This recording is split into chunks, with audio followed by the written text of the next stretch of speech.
And welcome Pastor as he comes to bring the word today.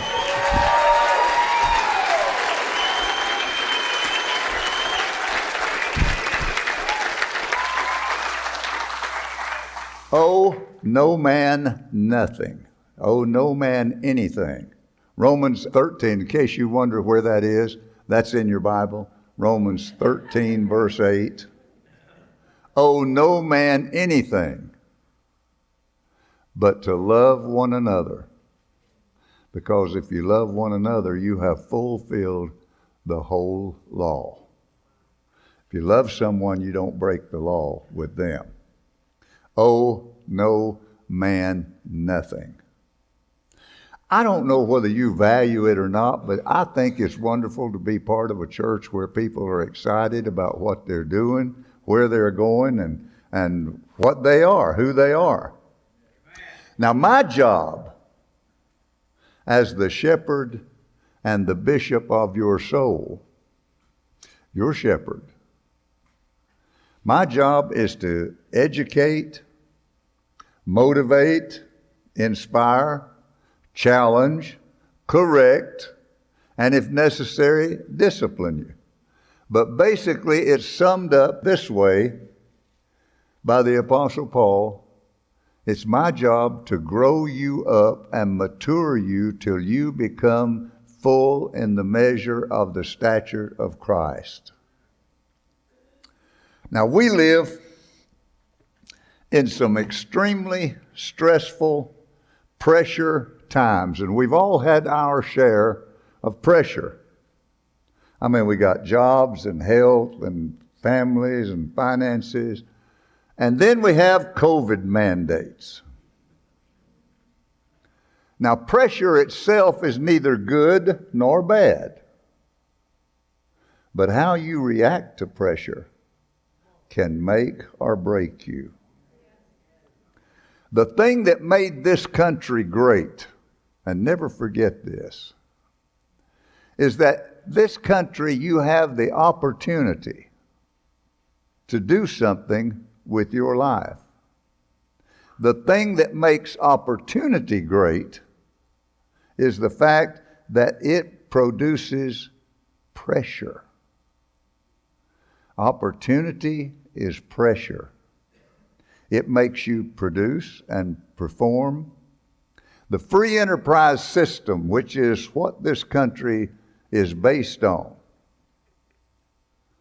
gives you the opportunity to compete in the marketplace, in your life, with a better product, a better skill, a better service, or a better idea. Now, human nature runs on pressure. Now, think about it. Hunger is a pressure. If I get hungry, I'm under pressure to get me something to eat, and I don't want to fool around with it. Now, you can satisfy hunger with beans and rice. But once you've had a taste of ham and eggs and the fine breakfast that they fix over a second Saturday of every month, once you've had a taste of steak and potatoes, pressure's on. You have to make a pretty good dollar just to be able to eat the way you want to eat. Being comfortable is pressure. As a rule, a man's a fool. When it's hot, he wants it cool. When it's cool, he wants it hot. He's always wanting what it's not. When it's hot outside, I want to walk in the house and feel the cold air hit me in the face. And when it's cold outside, I want to open the door to my house and feel heat hitting me. People live all the way from the equator to the North Pole, extreme hot, extreme cold. But human nature wants to be comfortable. I don't like to be cold. I don't like to be hot. It costs a lot of dollars just to be comfortable. Pressure motivates us to accomplish more with our lives. Transportation is a pressure. Now, you got legs, you can walk everywhere you go. You could get a bicycle. But human nature is strange. We want power. We want we want shiny paint, air conditioner, leather seats. And the first thing you know, you're spending a lot of money just for your ride. Entertainment is a pressure. Now, we don't want black and white TVs, little 13-inch screen.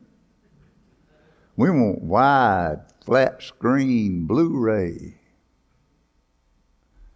You go to a show in Branson, you'll pay a lot of money just for 2 hours of entertainment.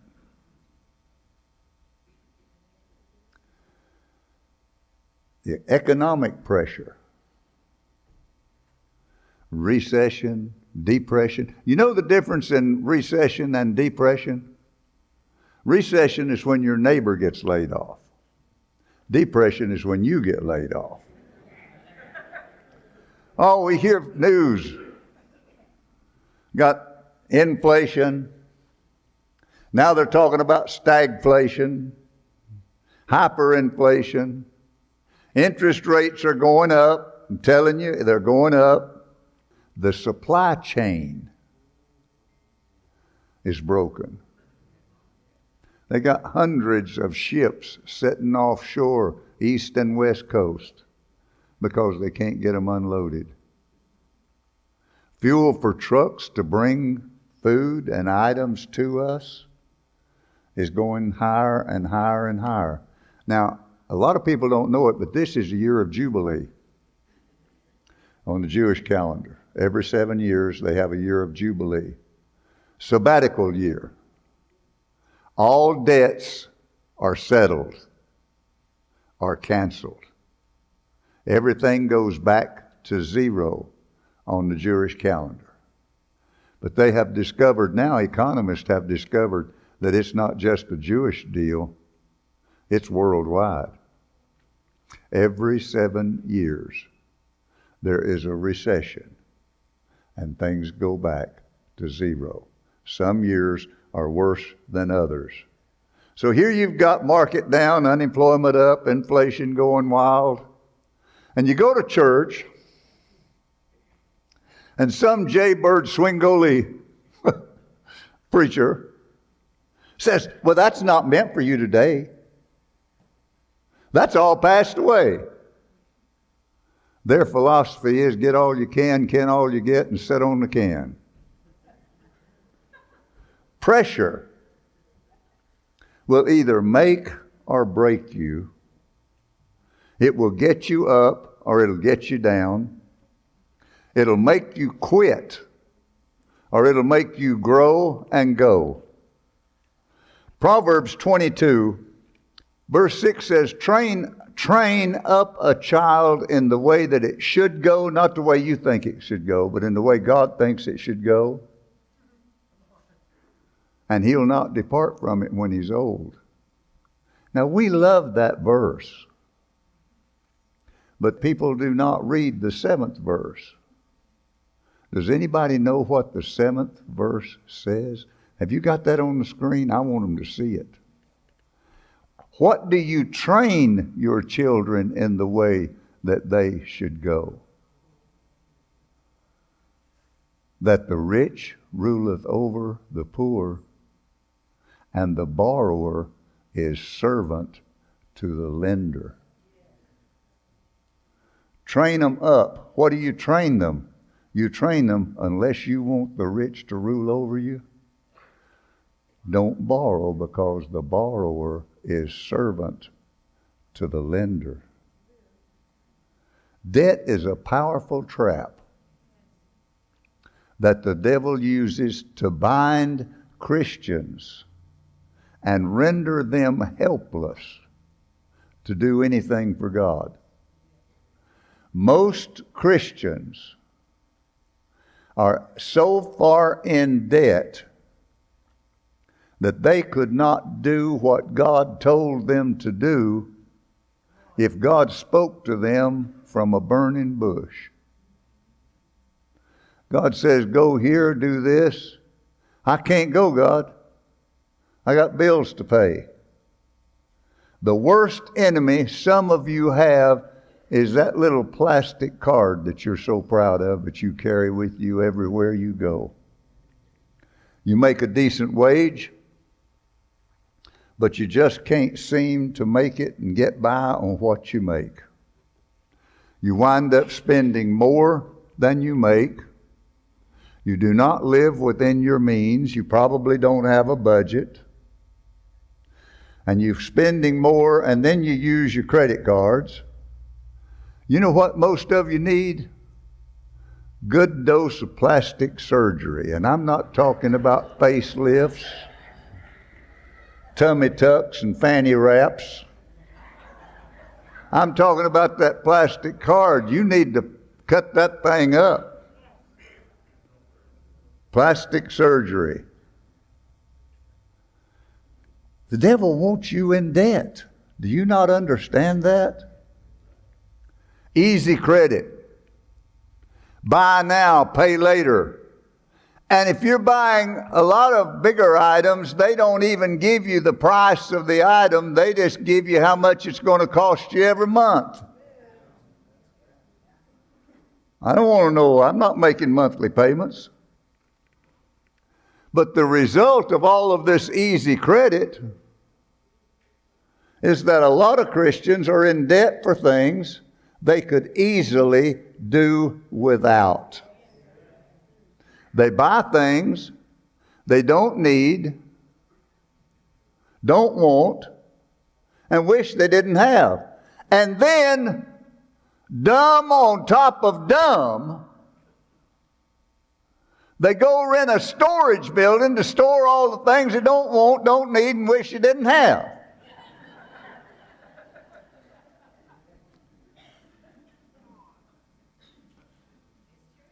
Why don't you sell that junk and pay off some of your debts? Romans 13:8. Owe no man anything except to love one another. That should be the desire and the goal of every Christian, to be debt-free. Can you imagine what it would be like to be debt-free? Borrowing is not a sin, but it is dangerous. Christians need to wake up, get their head out of the sand, and realize that God said the wealth of the wicked is laid up for the righteous. We've got the things backwards. Now we've got the wealth of the righteous is being paid out in interest rates to the wicked. Let me give you a test. You like tests? Here's your test. This will tell you if the spirit of debt controls your life. I see some of you squirming. You're squirming like a horse tied to an anthill. Spirit of debt control your life? All right, let me ask you, which would bother you the worst? If you got a letter from your banker or from your credit card company saying your credit is bad, or if you got a letter from your pastor saying your tithing record is not too good, which would bother you the worst? Your banker says you've got a problem with your credit. You'd turn the world upside down trying to get it straightened out just to get your credit rating a little high. Credit card company said, we're going to have to cancel your card. Your credit's bad. The relationship with your banker and your credit card company is far more important to you if you live with a spirit of debt than your relationship to your pastor.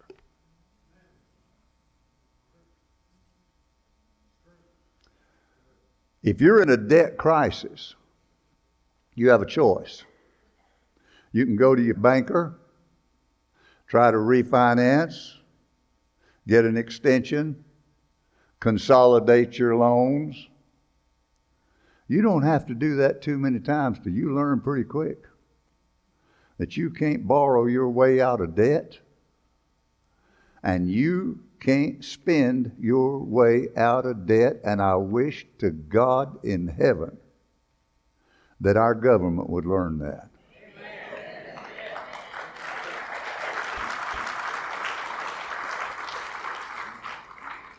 Church, you've got a choice. You can go to the world system or you can go to God's system.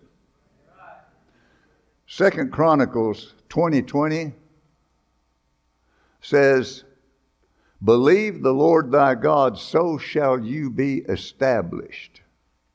Listen, believe his prophets, and so shall you prosper.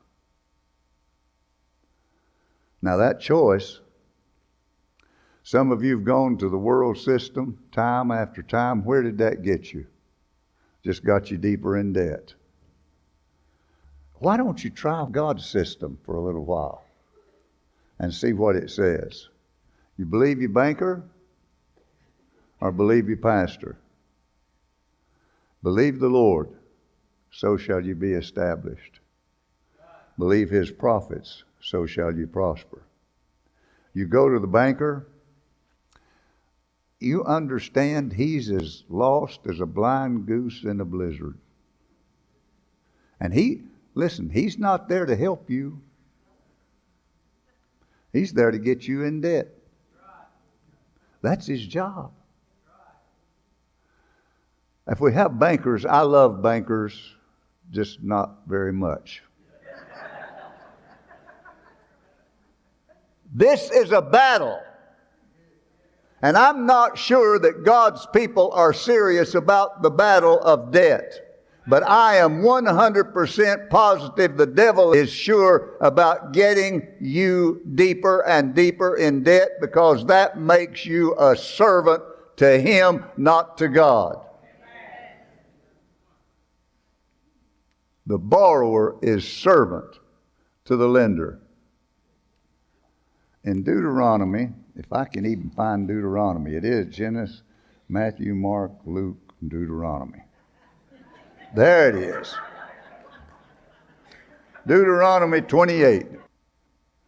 I'm going to go through it real quick. If you'll hearken to the voice of the Lord your God, you'll be blessed in the city, blessed in the field, blessed in the fruit of your body, that's your kids, fruit of the ground, cattle, sheep. Blessed you'll be in the basket, blessed you'll be in the store. You'll be blessed coming in, blessed going out. The Lord shall command, verse 8, the Lord shall command his blessing upon your storehouse.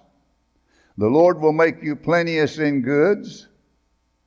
Verse 12, the Lord will open unto you his good treasure. You shall lend and not borrow. The Lord will make you the head, not the tail, above and not beneath. Isn't that great? There's another part to this chapter.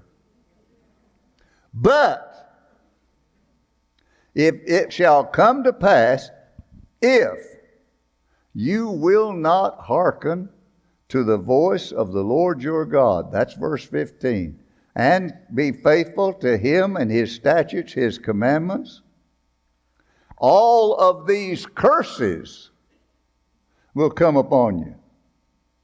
Verse 16, cursed in the city, cursed in the field, cursed in the basket, cursed in the store, cursed at the fruit of your womb, that's children, cursed in your body, the flocks, cursed when you come in and cursed when you go out. We don't like that part. Let's tear that out and let's not even read it. Some of you have gone to your banker time after time after time and sit there wringing your hands. I just don't know what to do. I can't make it. Need to borrow some money. You're talking to a man whose job is to get you deeper in debt or to inform the bank board that it's time to foreclose on you. And if you think your banker is your friend, you just get behind on your notes. You'll see what kind of friend he is. He'll take everything you own.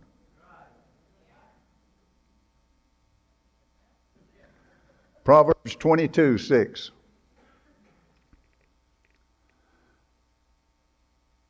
Train up a child in the way that he should go. He'll not depart from it when he's old. We've built churches, schools, and we have comforted a lot of broken-hearted parents over wayward children with that verse.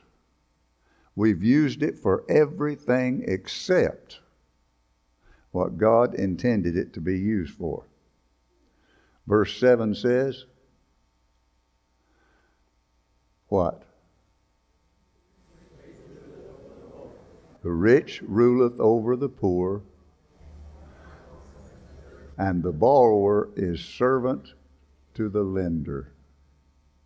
So what do? We raise our kids in a house with a 30-year mortgage. We drive them to school in an automobile with a 4-year loan. We buy their clothes on credit card. We wash their clothes in a machine on a revolving credit plan that some of you have been revolving for 20 years. Kids are sleeping on mortgaged beds, watching mortgaged television, playing games on a mortgaged phone or a mortgaged computer. And when they're 18 years old, we co-sign for them to get them started on their own sea of red ink. You want to know why churches are in debt?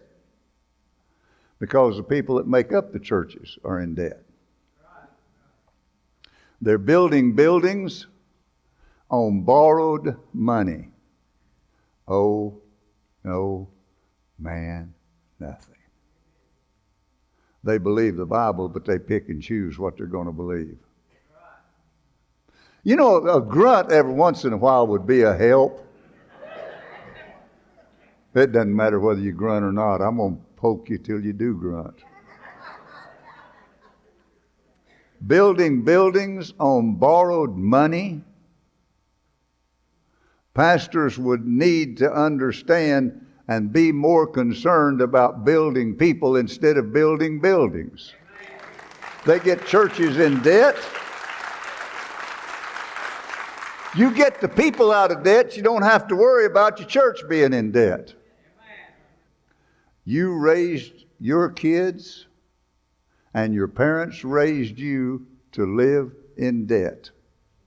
It's time to break that chain. It's time to break that spirit of debt and start raising a generation of debt-free kids who are kings and priests.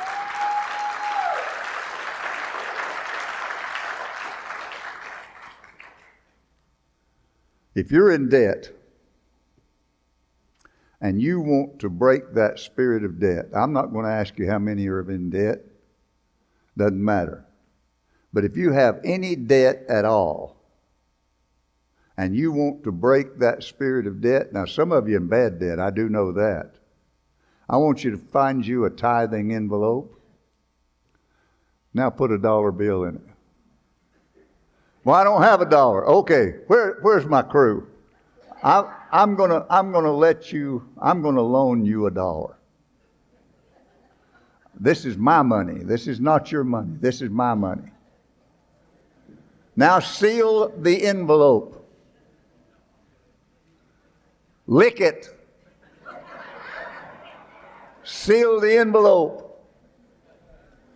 Now I want you to trade that envelope with somebody close to you. Trade it.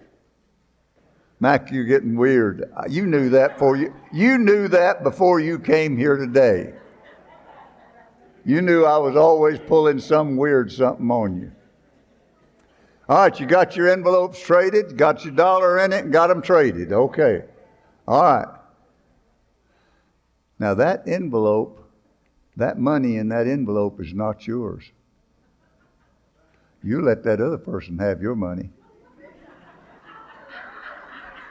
You borrowed that money from them. Now hold on, wait.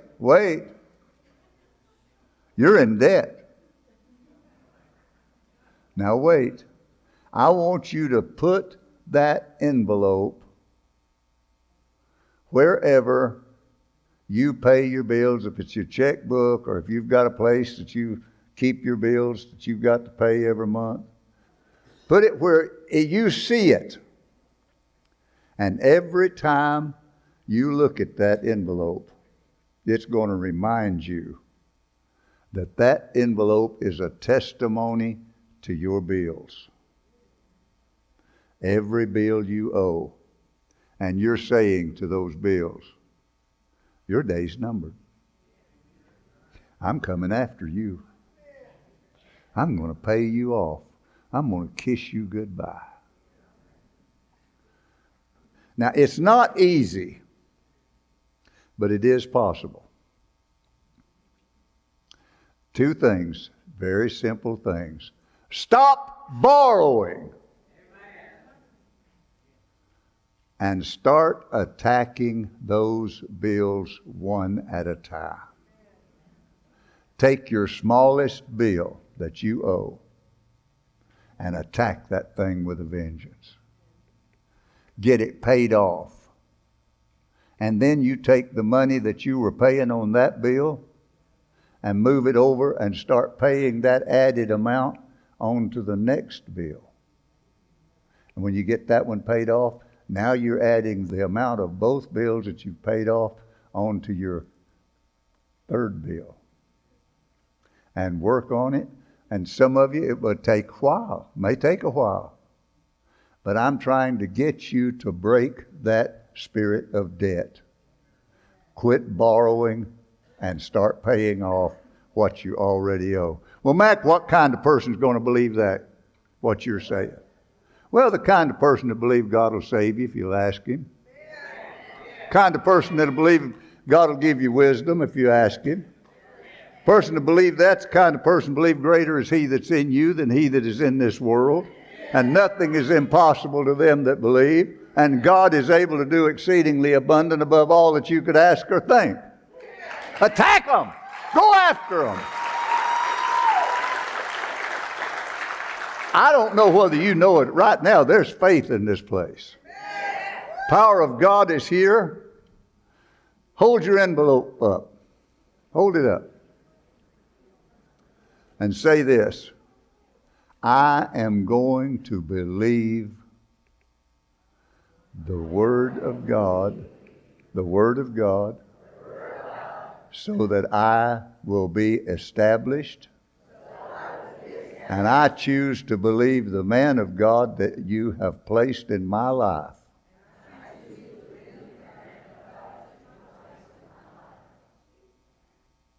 And I'm going to break this spirit of debt.